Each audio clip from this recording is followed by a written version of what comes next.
David Cunliffe. Which chamber the Honourable Minister was sitting in during the excellent speech by the Leader of the Opposition, because it clearly wasn't this one. The Leader of the Opposition said, as members on this side have consistently said, that although Labour will be supporting this bill because hard-working New Zealanders need some relief from the tremendous shambles of the introduction of this tax, that we will be passing an SOP that will give ratepayers relief and which will ease the burden on ordinary New Zealanders from the oppressive increase to this tax. And Mr Speaker, New Zealanders up and down the country know that National is so out of touch.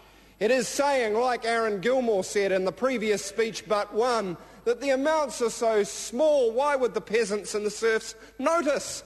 It's because they can't put food on their table, Mr Gilmore. It is because our constituents are crowded into houses, 2 and 3 families into a house, that $20 a week of GST makes a hell of a difference.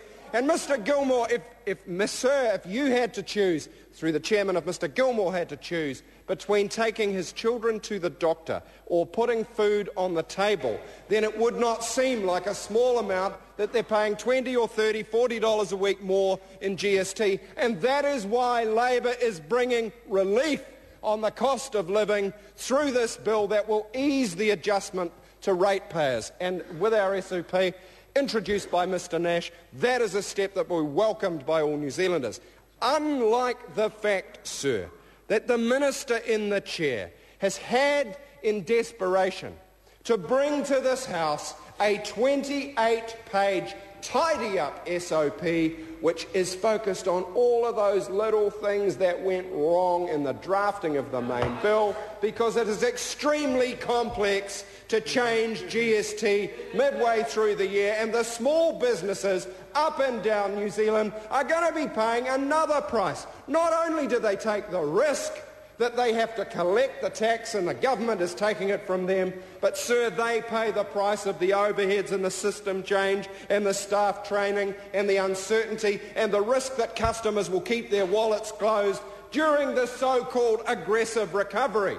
So-called because it isn't happening. It's not happening because the New Zealand public doesn't believe that the government has a plan. And they're right. The government has no plan for jobs, no plan for growth, no plan for leading New Zealand forward, sir. And if there was any doubt about that, the government's latest U-turn on savings is proof positive. For 2 years of this government, Labour has been saying that New Zealand's savings gap is critical. Labour has been out front saying that our net international debt at 90% of GDP is a killer and that the government needs to focus on it. 9 years in opposition, 2 years in government, 2 budgets, and they finally set up a committee.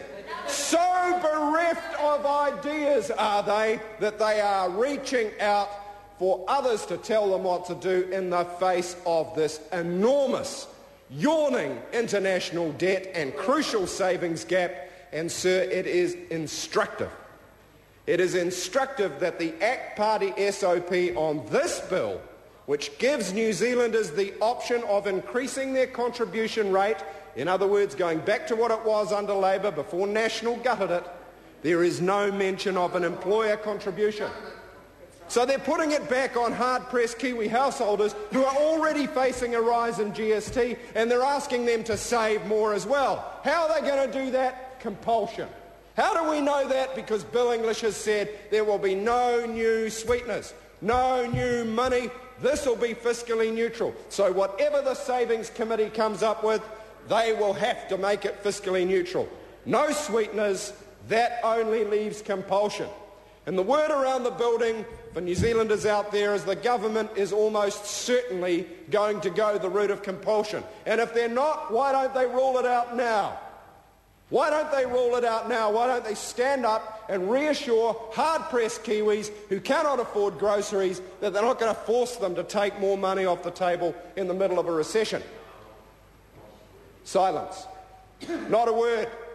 Not a word, Mr Chairman. Silence speaks for itself. Barry and Fenton. Mr Chair, well, just for the